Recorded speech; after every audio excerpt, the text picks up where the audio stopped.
Hi, and welcome to another episode of the Vicar's Devotional. I'm your Vicar, Mother Sandy, and it is Tuesday, someday in July. I have no idea. Today is actually the 21st.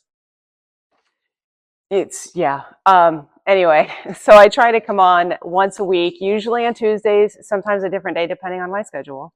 And I like to look at one of the readings for the daily office for that day. So today we're actually looking at Romans, and I will have the chapter and verse in the description of this video. But I've been told that I should tell people to like, comment, subscribe, do all those things. But definitely subscribe to the channel, because not only do you get these once a week, but you also get to participate virtually in our worship services each Sunday. So, if you haven't been in a church in a long time and you're nervous about walking in, watching remotely is not a bad way to figure out who we are.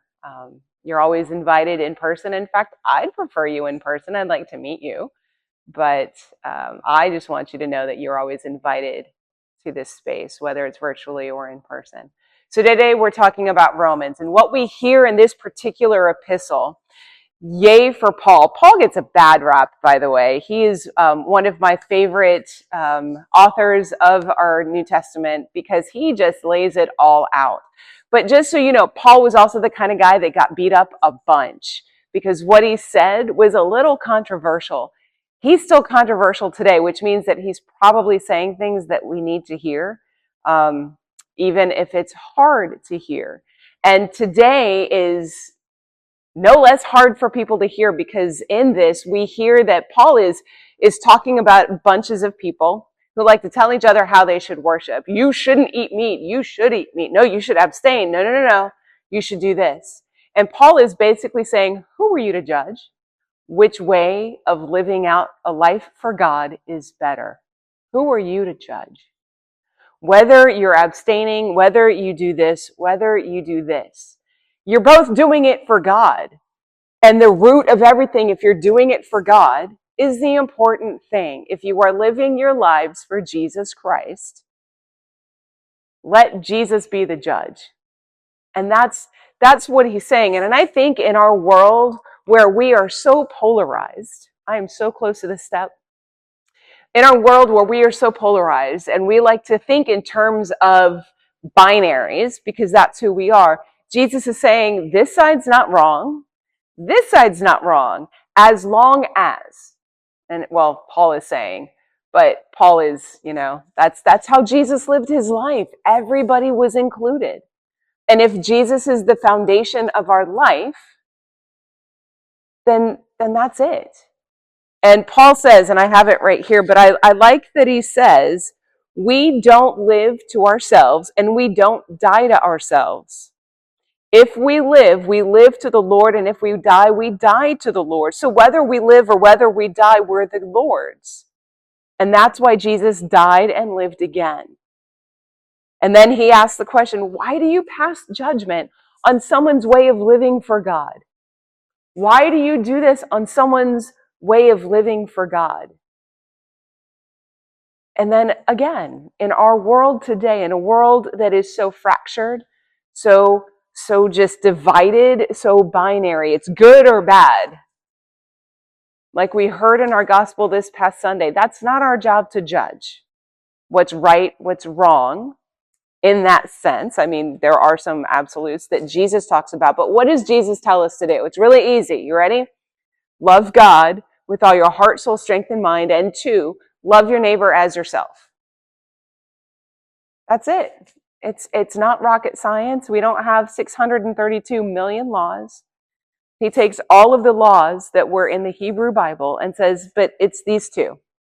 These 2 are the ones that matter. Love God, love people. Let Jesus take care of the rest. We overthink it. I try to think that I have the better way. No. If you live this way, it may work for me. Doesn't necessarily mean it works for everybody. It's another reason why denominations aren't always a bad thing. Episcopalians do it this way, Catholics do it that way. They're both okay because we're doing it for God. Baptists do it this way, Methodists do it this way, which is okay because they're both doing it for God. And Paul is reinforcing, we don't live for ourselves. We don't die for ourselves. It all is about Jesus. And one of our the previous presiding bishop always says, where love is, God is. I flip it because we know that love mutates and isn't always a healthy thing. So where God is, love is. And it's true. As long as Jesus Christ is the foundation of what we do, how it looks like in its trappings, whether it's ornate with stained glass windows, sacramental candles, and God help me, it's in an auditorium with a live band and, smoke fog and concert lights. How it looks, as long as Jesus is the foundation, doesn't matter in the big picture. All that matters is that we're worshiping Jesus. Go ye therefore, right? So on this Tuesday, if you feel like your feathers are getting ruffled because someone is either telling you you're not doing it right because you're practicing this type of Christianity, whatever that is, or if you're telling someone, you know what, that's not okay because they're experiencing Jesus a different way. Remember the words of Paul. Just remember the words of Paul. Paul's a great model of how we're to live. He didn't mince words. He what was that Timex, the watch thing, takes a licking, keeps on clicking or whatever. Ticking is what watches do. I digress. Know this. Living for God is never the wrong decision. Living for Jesus Christ is never the wrong way to go. In fact, probably the best way. Not even probably. It is the best way to go. And when we live for Jesus first, and remember, he has said this, we have read in our Gospels in the last couple of weeks where he said, hate everybody, but love me. And it's not that he wanted us to hate, it's that he wanted us to love him more. Are you willing to walk away from everything if it meant following Jesus Christ? We don't live for ourselves. We don't die for ourselves. We live for Jesus. We die for Jesus. In the end, it's all about Jesus. So on this Tuesday, I hope you are having a beautiful day. It's actually not raining out for the first time in a couple of days, so yay for Florida. It's also hot, so there you go. But have a beautiful rest of your day. Have a beautiful week. I hope to see you on Sunday.